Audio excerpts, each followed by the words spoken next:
And we are live. Welcome, mystery and thriller fans. I'm your on-air host and author, Sara DiVello, and I am so excited to welcome back for the lucky third time, #1 New York Times bestselling author of now 39 books, Jonathan Kellerman, here to give us the inside scoop on his brand new book out tomorrow, Ghost Orchid. Jonathan, welcome back to Mystery and Thriller Mavens. Tell us about this book. It's great to see you again. I don't want to nitpick. It's the 39th Alex Delaware novel, but I've probably written close to 60 books over the last 45 years or so. Oh my God, that is worth nitpicking over. Let's get it right. Okay, so the 39th Alex Delaware book and the near 60th book overall. Oh my gosh, it just keeps getting better. Jonathan, you are so amazing. Wow. I'm lucky that I have a great readership that enables me to do this. I never thought this would be my main job because I was trained as a psychologist, and I did that and I was a medical school professor. I did that for many years. I never thought this would be my job for most of my life, but I love it. It's the best job in the world. Well, like your character, Alex Delaware, also a psychologist, drawn into a career he did not expect. Here you are, and we're the better for it. Thank you so much. This one, Alex is teaming up with Milo Sturgis once again to solve the unsolvable. Jonathan, tell us what happens. Well, I don't like to get too much into specific stories. I'd rather talk about writing in general. But this book, part of the puzzle of this book, you have two victims. Now, there are three possibilities. They were both intended. One was intended. The other was intended. So any homicide cop will tell you that, A, identifying your victim and then understanding your victim are the most important steps in solving a murder. So here the task is complex because Milo, with Alex's help, needs to figure out which of the victims, or was it both of them? And until they know that, they can't make any sort of progress. So it's a matter of going through and discovering that. And, my books, I try, I guess because of my background, to always have a whodunit, but also to emphasize the why done it, the motivation, the motive, and what leads people to do bad things. And I think that's why your books resonate with me, is that I also deeply want to understand why people do bad things. Yeah. And I want to get to the whodunit and the why done it. And, here you open up with Alex joining Milo on a crime scene, a double homicide, a gorgeous blonde woman in the buff, in a luxurious property, and an Italian gentleman, also equally unclothed, shot twice through the heart. And we need to, figure out who are these people? Why were they shot? Was he the intended victim? And it's so puzzling. And then with, Milo unraveling the crime from a detective's perspective, Alex, of course, addressing the psychological, and I love how they play off each other. How did you think of this one, Jonathan? I don't know. Because I'm elderly and have no short-term memory anymore, I write everything down. So I have plot ideas for over 100 books sitting in my file. Yeah. But despite that, I often don't consult the files. I just think of things. I don't really understand the process. It's without being too pretentious or too arty, it's somewhat magical. I like to joke that I am getting paid to do what got me in trouble in school, which was spacing out and making up stories. And I've spoken to other novelists, and they were the same type of kid. That's the one thing we tend to share in common, this vivid imagination and this ability to connect the dots in a strange way. I mean, once Faye and I, we were visited by a literary novelist, and we were driving him on Pacific Coast Highway toward Malibu. And we saw some guy on the road, and Faye and I turned to each other and went, serial killer. And my literary buddy said, oh, you crime novelist. But we just had to see things in that way. For me, the thing that I like to emphasize, my books are not premise driven. They're not what Hollywood calls a high concept novel, which is one of the reasons I think they haven't been turned into films. The late Michael Crichton was the example of a high concept guy. You know, dinosaurs in amber, you can sum it up in 2 sentences. He did a brilliant job. My books are not like that. And the way I write them, for me, writing a novel is generally a year-long process. Of that process, half the time is spent plotting, outlining, thinking, mulling, refining. And once that's done, then I sit down to write the book. So I find that an idea will come to me, but it's rarely a simple idea. It's a complex idea, a combination of factors. Then I'll start writing down notes. Jotting little notes. Then that will evolve to a general outline. Then I'll sit down and do a chapter by chapter outline, which I rarely look at once it's done. I like to think I'm following the outline. Then I finish the book. It's a totally different book. So the thing is, I always look to find motivation to understand the characters. And as I'm writing the book, I'm learning about the characters. And sometimes they surprise me. You know, you hear this cliche from other novels. It's really true. You create these characters. This is a great job because it's close to playing God. You get to create people and move them around and manipulate them. It's a wonderful power you don't have in any other aspect of your life. And then they surprise you. They talk to you. They wake you up in the middle of the night. And someone you thought was this way is another way. So it's an exploratory process. And I think that if you're successful at it, the readers will go through the same sort of process as they gradually learn. I try to do it with a light touch, with a subtle touch, and I try to be fair. I don't pull things out in the last chapter, everything. I try to evolve it. It's just something I've been doing for most of my life. So I won't say it comes naturally. It's hard work. I know because I'm tired when I finish, but I enjoy it. And that's why I do it, because I love it.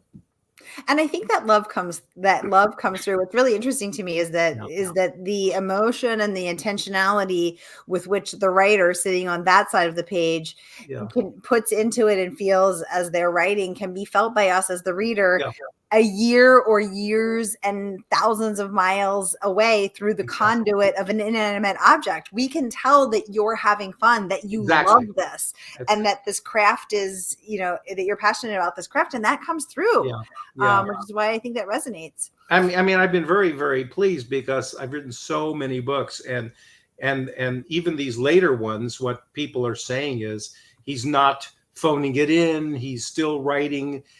A lot of times writers who have a series, the most notorious example is Raymond Chandler. He started to hate Philip Marlowe.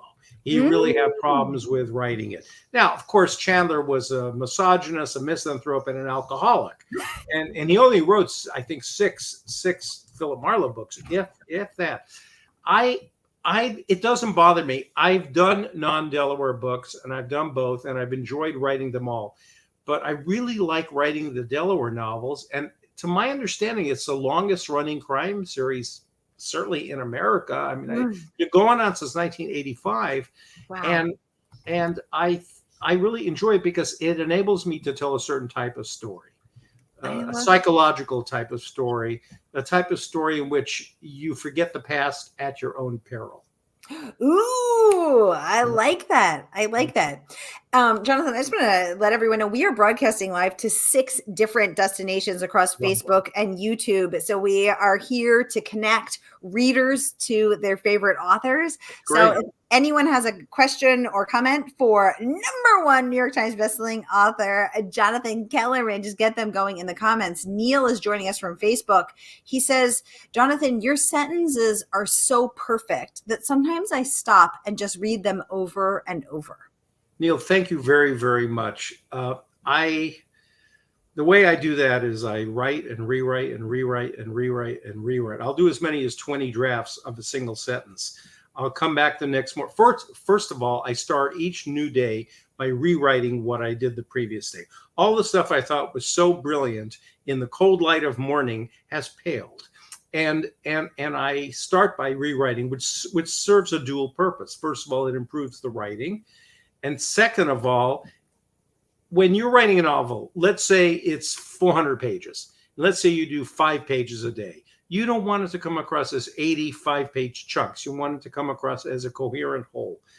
By by rewriting the previous day stuff and segueing into the new stuff, you get that narrative flow. But I really appreciate it because I spent a lot of time trying to construct the best sentence that I can. Jonathan, do you ever find sharing that your characters speak to you, even waking you up sometimes in the night, that you get one of those sentences and you just it hits with a zing? You're like, that is a good one. Well, what I like is always a good opening sentence. How I'm going to start a book. That takes a while. And eventually, I hit upon a sentence that I like, and I start the book. I don't think about it. To me, introspection is the enemy of creativity. It's the enemy of creativity. Just got to do it. The just do it thing. You have to sit down and write, and that actually is in sync with what psychology has learned. Attitude change follows behavior change. Thinking follows activity. For me, getting into flow is caused by sitting down at my keyboard and doing something and writing. Too much thinking about it, at least in my case, would block me and get in the way. So it's just an experiential thing, Oh, I love that. Jennifer's joining us from YouTube. She says, hello, Sarah and Mr. Kellerman. I absolutely love your writing, Mr. Kellerman. Thank you. I really appreciate it. It means a lot to me after all these years, because you need to understand the room you see me in it's a beautiful office, but it's my office. And I sit here by myself and type. It's a very isolating job. And I produce. This is the beginning of a new book. So you see, I produce paper. And so to hear from other people that they like what I do is fantastic. And I really appreciate it. Well, it's so moving to see these comments and to see how much your writing means to all of us here. It's really special. Jonathan, do you have a favorite scene in Ghost Orchid? Something that really resonated with you? Oh, I have a few, but I don't want to talk about it because I don't want to give away. Let's just say, as you mentioned, I am a painter, and I've been an artist for most of my life. I worked my way through college doing portraits and commercial art, and as the cartoonist for the UCLA Bruins. So, of course, there's an artistic element here in this book that I did get a big kick out of. Oh, that's so fun. And I also noticed that Robin is Alex Delaware's girlfriend is rehabbing a broken guitar. And I thought to myself, I know someone who plays a classical guitar, likes antique guitars, Mr. Kellerman. You know how that started? How I created the character? This was interesting. When I wrote the first Delaware novel, When the Bough Breaks, it was published in 1985, but I wrote it in 1981. It took a while to write because I was in full-time practice. And people didn't want it. It was rejected a lot and bought for very little money. It was not supposed to be a bestseller. It's bought as a small book. But when I set out to write this book, and it came on, every novel I publish has been a bestseller. But prior to getting published, I wrote a bunch of books that never got published. So I was a rejected writer for 13 years. That's after winning literary awards in college and all that other stuff. So it was a tough time. So when I finally set out to write what became my first novel, I did everything I could to avoid cliches in every sense. Tough cop who happens to be gay against the stir, because I knew people like that. A couple where the male deals with human emotions and the female deals with power tools. Yes. Okay? It's different, quite revolutionary in 1981. It was helped by the fact that my beautiful wife, the well-known novelist Faye Kellerman, in 1981 was pregnant with our second child. And I used to take my instruments, because I have a big collection of musical instruments, to this luthier, a guitar maker, and be in his studio, and we look at the instrument. And Faye came to visit, and this gentleman built guitars too. And she said, and Faye has a degree in dentistry. She has a DDS. She never practiced. She hated it, but she has the degree. So she said, she goes, this is kind of like dentistry without blood. There's inlay, there's small tools, there's dexterity. So she decided to apprentice with Lloyd Baggs and to build a guitar. And she built this unbelievably great guitar. I published a book on my guitar collection back in 2007 called With Strings Attached. And in there is Faye's guitar. And I'm not saying because she built it, she just built one excellent guitar, never built another instrument. So that was my inspiration to make Robin a guitar maker. I had that combination of wanting to avoid the cliche, but also seeing Faye do that. And so that's where it came from. Ah, that I love that backstory. I didn't know that, Jonathan. Yeah. Thank you for sharing, because Robin, I like when Robin segues from power tools to toothpicks and tweezers. Exactly. It's a delicate job there. Very much so. Robin, welcome, joining us from Facebook. She says she is tuning in from the store because she can't bear to miss this interview, and she agrees that the first line of a book is so important. So, Jonathan, let's talk about that first line. Does it come to you and then you revise it, or do you sometimes go back and think, just isn't right, I've got to completely rewrite it? Both. I've written so many books that everything happens. In general, I stick with it because it takes me a long time to come up with what I aim for. I don't like what I call clunky writing, because I was a reader too. I don't like a book that says, John Smith, the mayor of Pittsburgh, stood on a big hill and looked down at blah, blah, blah. That's just, straight out.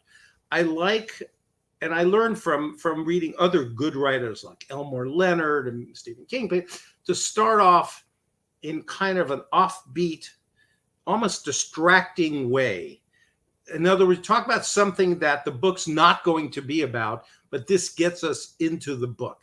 And that's what I try to do. It has to be, listen, we write crime novels, but all good fiction is mystery fiction, because the reader has to care what happens. If something has to motivate you to turn the page. In our case, we use a crime. In a non-crime novel, it could be something else. But good books, in my opinion, we went through what P.G. Wodehouse said, the kind of novel where people sit around talking for 200 pages and then the adolescent doesn't kill himself.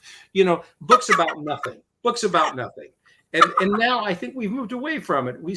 There has to be a story. We have to care about it. It's all about storytelling. It's not about showing off what a fancy writer you are. It's about telling a story. It's the modern version of cave people sitting around, and Og was better at telling yarns, so everybody listened to him, It's storytelling. So it has to be a good story. So I try to get into the story in an oblique way. And that's what I aim for. Oh, I love that. Ray joining us from Facebook. He says, Jonathan, can you please talk about LA as a character in your books? I love your descriptions of Southern California. That was a very insightful question, Ray, because that's exactly how I see LA. LA is a character. I'm lucky to have lived most of my life in Los Angeles, moved here when I was 9. I don't think it's a coincidence that the best crime novels have been written in Southern California.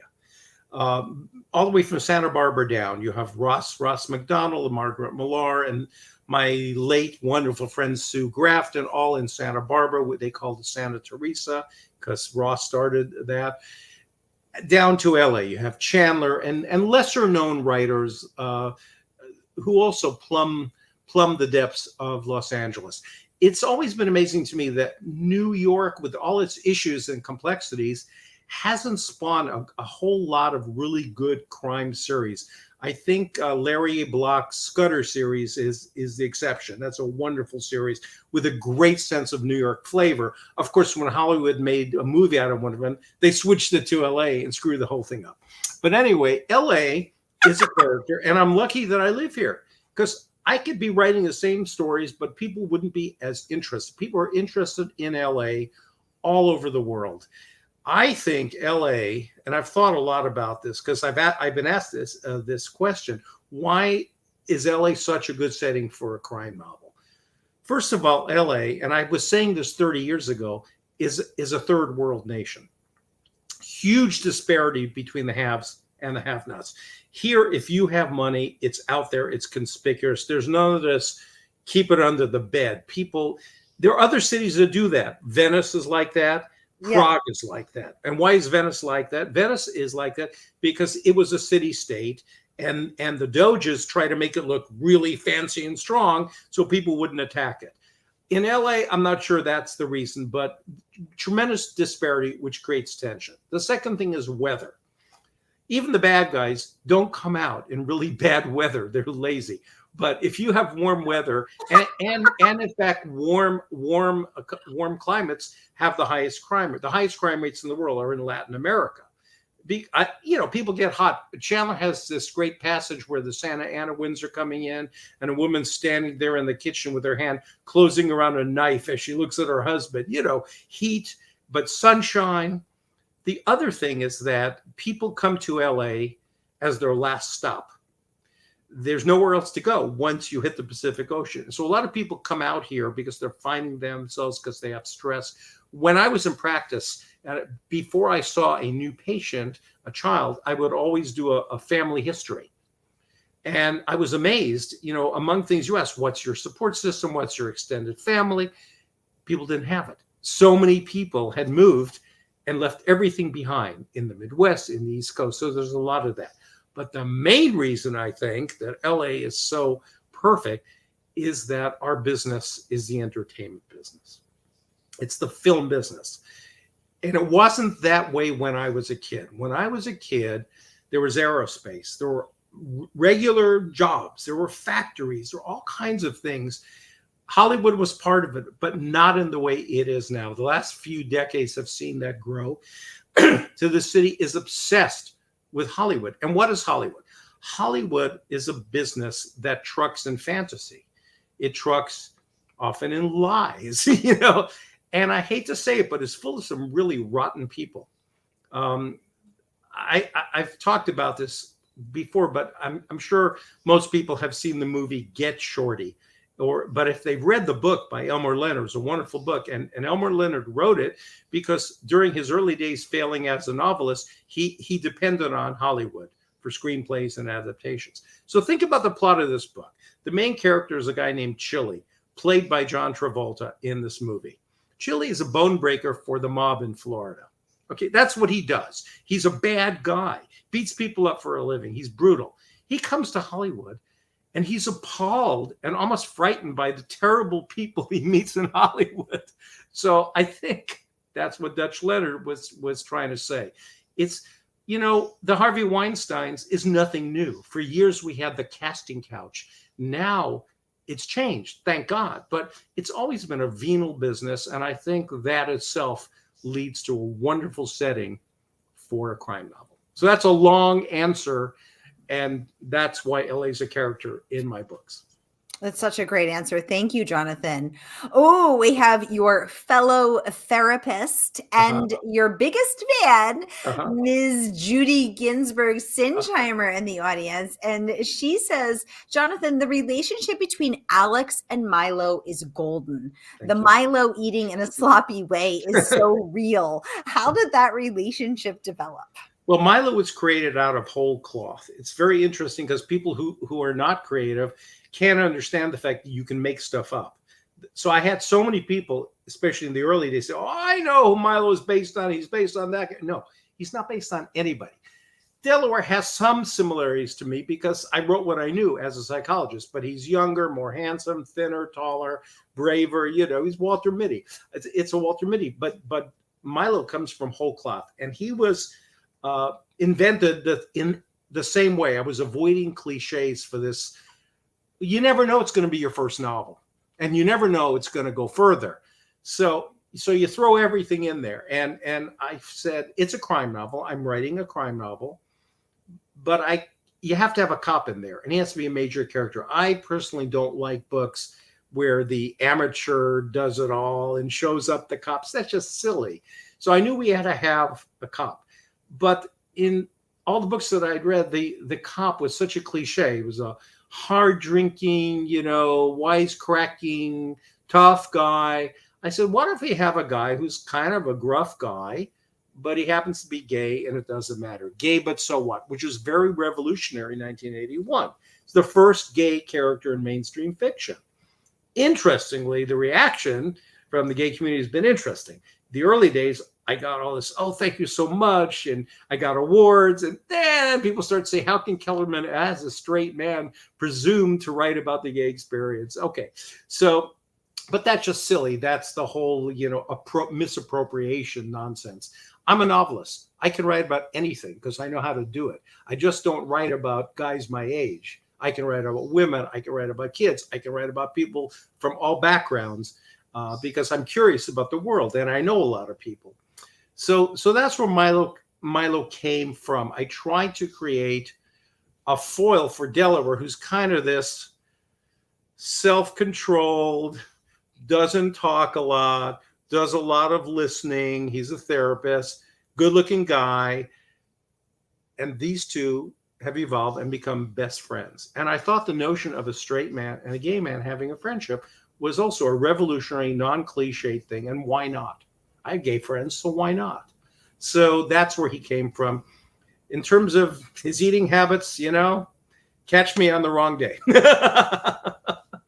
I try to eat more like Alex, less like Milo. So, but I think, by the way, that's accurate. I've spent time with a lot of homicide cops, and I've seen a lot of shows with homicide cops. It's such a stressful job, and you could work 24, 35 hours in a row. They just love to sit down with a bunch of food and, treat themselves well because it's so stressful. Yeah. So I think it's accurate. Well, I mean, I like to sit down and eat. Yeah, we all do. Everybody, the book is not even out yet. Jonathan Kellerman is joining us here the night before the book drops to answer all of your most pressing questions and give us the inside scoop on his writing process and all things Alex Delaware. So whether you're watching on Facebook or YouTube, the time to pre-order is now. So here is that link. Click and pre-order. And the good folks at Murder by the Book, our favorite woman-owned independent bookstore, will ship you the book first thing in the morning. So click and pre-order so you can get your hands on The Ghost Orchid, the latest in the Alex Delaware Milo Sturgis series. You're not going to want to miss this one. Kim, joining us from Facebook, wants to know, Jonathan, what do you hope that people learn from Alex's character? That's an interesting question. I never thought about it in those terms. But once again, going back to avoiding cliches. 1981, the prevailing approach was the anti-hero. The anti-hero. He's a bad guy. He can even be a psychopath, but he can become a hero. I know that's nonsense. Bad people do bad stuff. So I decided to create a real hero. He's a good guy. And I think being a good person is being loyal. It's being truthful. It's being honest. And so I hope, without being prissy about it, to create a real hero who's a good guy. And that was revolutionary in 1981. Even now, there's a tendency always to, I actually had a TV producer or the head of a network tell me, well, I like Delaware, but he should have a limp. It's like we're living in the age of disability, where you have to have a hero who's autistic or he's missing a foot or he's just a good guy. And that's it. He's an ethical, intelligent, thoughtful, moral person, and he wants to do the right thing. He's also driven. He's obsessive because if you're not driven, you can't be apathetic about murder. Murder is really bad stuff. The movies will portray homicide cops standing around making wisecracks and making light of it, and I hate that. First of all, it's not true. Anyone who does that shouldn't be investigating murders. The homicide cops that I've met are really sensitive people. They're really sensitive people. They really care. They became homicide. It's a very tough job. They became homicide cops because they really care about justice and they really care about helping families. They're very tender-hearted guys. And yes, there may be an occasional gallows humor just to relieve the tension, but that's not realistic, at least among the homicide cops that I've met. You know, Jonathan, there are some funny moments in your book though, which I Yeah. really like. So speaking of obsessive, one of the things that made me giggle was when Alex is sneaking a late night phone call to Milo, Yeah. and Robin comes in and says, "Oh, being a little obsessive," and then he says, "I'm sorry, weren't you just out in your studio working on your guitar?" And then she says, "Good night, my fellow compulsive." And it's Exactly. That's what they have in common. That's what they have in common. That's why they have a good relationship. And I yeah. will confess to a bit of autobiography there. I mean, I am a driven person in the sense that I like to challenge myself. I like to challenge you mentioned I play classical guitar. Well, of course, I've been playing guitar for 65 years. And I played everything. I played in a rock band, played bluegrass. The epitome to me is classical guitar. It's really hard. I play Bach, and Bach tortures me. Why do I do this? I don't know. I could sit around strumming, but it's just and Faye and I were talking about this. I just like to challenge myself. I like to do crosswords in pen.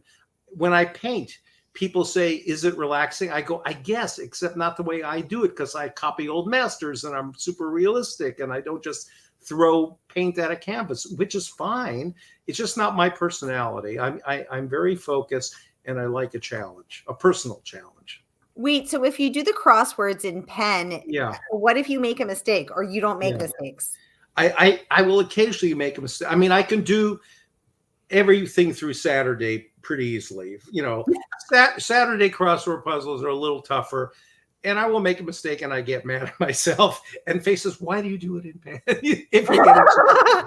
But for the most part, I don't know. I just like to. It's just a challenge. It forces me. Doing it in pen forces me to think before I write and become less impulsive. Most of my errors are errors of impulsivity, where I just put it down. So now I have to think about it because you're going to see it. But it's just the way I am. What can I say? I can't relate to that at all, Jonathan. I have no idea what you're talking about. I want to look at this review from Publishers Weekly, which said Kellerman delivers clever twists alongside the lived-in banner between his leads that sets the series apart. It's both a treat for longtime fans and a great entry point for newcomers. So, Jonathan, one of the things I wanted to talk to you about was, 39 books into this series. How do you balance continuing to evolve Milo, continuing to evolve Alex, but also not leaving people behind who maybe are joining you on this 39th book for the first time? That's a challenge. I mean, you have to write it in such a way it's not so in-jokey that people can pick up a book. I believe at any point in this series, the first book, the 39th book, and everything in between, I write it in a way that you can enjoy it. But on the other hand, you have to honor your loyal readers and give them what I call the comfort of the familiar. So it is a challenge. And that's what I like. I like a challenge. And each time you have to figure out how to do it. Yeah, because that would be, I think, one of the hardest things for me, to continue to write book after book after book, keeping it fresh as Publishers Weekly, talking about keeping it fresh, setting the series apart, but still bringing new people in, but honoring the people who've been with you for 39 books. I mean, that is a master level writing skill. I feel like it is. It's a subtlety. You try to avoid what we call plot telling, where you just lay it all and you just give everything. To some extent, you have to have some of it, but you have to do it in a fresh and interesting way. So it's just a matter of, and it's not unique to me. There are plenty of other very skillful writers who do the same thing.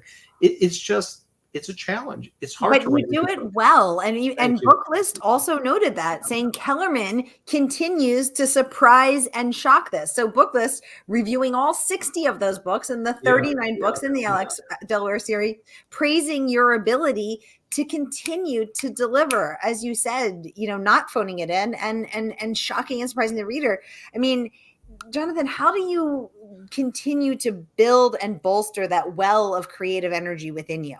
I just don't know. It's just something that I've always been able to do. I mean, the thing I do best is draw and paint. Okay. I could do it as a child. By the time I was 10, I could paint like an adult. I don't understand it. I had very little training. I can draw upside down. I can draw with both hands. It's just something that I can do. I don't understand it. Writing is just something I've always enjoyed, but it took me a long time. It took me over a decade to get published because I wasn't good enough. There was no conspiracy to keep me out of publishing. Once I figured it out, okay.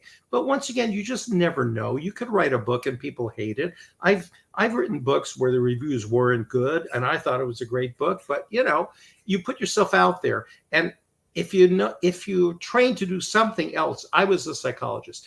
When I was a psychologist, I got a lot of respect. People call you doctor and they pay for your advice and blah, blah, blah, blah, blah. Then you become a novelist.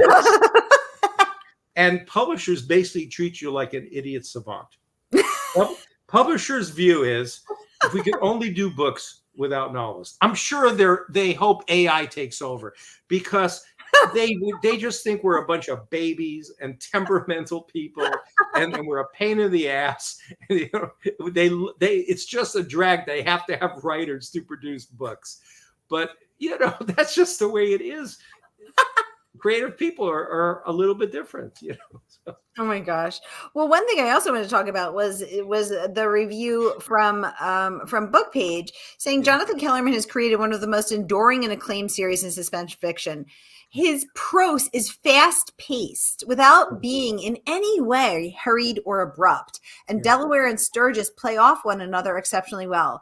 The characters are as comfortable as old slippers, fictional friends whose company and adventures readers have enjoyed for decades. The Ghost Orchid is another excellent addition to the series, to a series full of excellent additions. I mean, you couldn't ask for anything better than that, Jonathan. People love the series. I'm so pleased that at this point in my life, the reviews are better than ever. So it's just nice to be appreciated. You just never know how your work is going to be received. You just never know. And you can't think about that. In terms of pacing is part of writing a good book. I'm with David Mamet. People talk about story and character as if they're two separate things. And they're not. Yes, you don't want to create a cardboard cutout. You want your characters to seem real, but it's all about story. The characters come out in the story. So I just try to tell the story. There's no filler, as Stephen King says, all killer, no filler. When he wants to compliment something, I don't have patience for any sort of filler. There's nothing in there that's not germane to the story. And for me, it was something I had to learn. Because I'm such a visual person, and I could go on and describe things forever, I learned to cut it short. I learned to self-edit. A lot of stuff I think is so brilliant is what I cut out because it's not moving the story along. You have to be sufficiently, not self-critical, but you have to be self-editing in the sense of, like I say, I'll finish something. I think it's amazing. The next morning, it's not so amazing. And so I'm willing to take the time to rework it, and I enjoy it. That's the main thing. I like reworking things. With painting too, I like refining things. With sculpture, I just like to refine as much as I like to begin. And so it's part of having a compulsive personality. I gave the keynote address a few years ago at the American Psychological Association. I was standing in front of thousands of psychologists, and I said, I stand here as living proof of the value of obsessive compulsiveness. Well, as someone with a slight case of OCD herself, we understand. I totally relate. Yeah. Jonathan, let me ask you, I find it so interesting that you tried for over a decade, for 13 years, as you shared, to get published. It wasn't happening, but you kept persevering. You kept trying. Two questions. Number one, what kept you going? Was it dogged determination? Was it OCD? Number two, what do you think you shifted to that you finally got right that opened the door to this incredibly successful career? Okay. I won a writing award in college when I was 21. I got an agent. I thought I was hot stuff. 13 years later, I got my first novel published. The problem was I was undisciplined. I could always spin a phrase. I could always write. I could write poetry. I could do all this stuff, but I didn't treat it professionally. I was lousy at plotting. The books were not coherent. Now, when I was writing in college in the 60s and 70s, you didn't always need to be coherent. There were a lot of those incoherent books that got published. But I think what helped me is I became an academic. I became a professor, and I worked at a hospital, and I did a lot of scientific publishing. I published a lot of academic articles in child psychology and behavioral medicine. And so at least in those days, unlike university president, you had to be original. And so I didn't copy anybody. So you had to document everything you wrote down. And I learned to be organized. And I think that sense of organization. The other thing is I had nothing to say when I was 20 years old. By the time I was 35 or 31 or 30, I had experienced a lot of life because I got my doctorate when I was 24. So by the time I was 31, I had already been doing it for 7 years, and I worked in some very tough situations. So I had experienced life, and that really helped. So that's what led me to become a better writer. I got organized, and as to what kept me going, every time I get a book rejected, I would quit and put it aside, and then I come back to it because I became sad when I wasn't writing. I'm not depressed, but sad. And it's interesting. It's not that I had plenty of time on my hands. I was married. I had kids. I had a job, a full-time job plus, But when I stopped writing, even though it wasn't paying off, I got sad.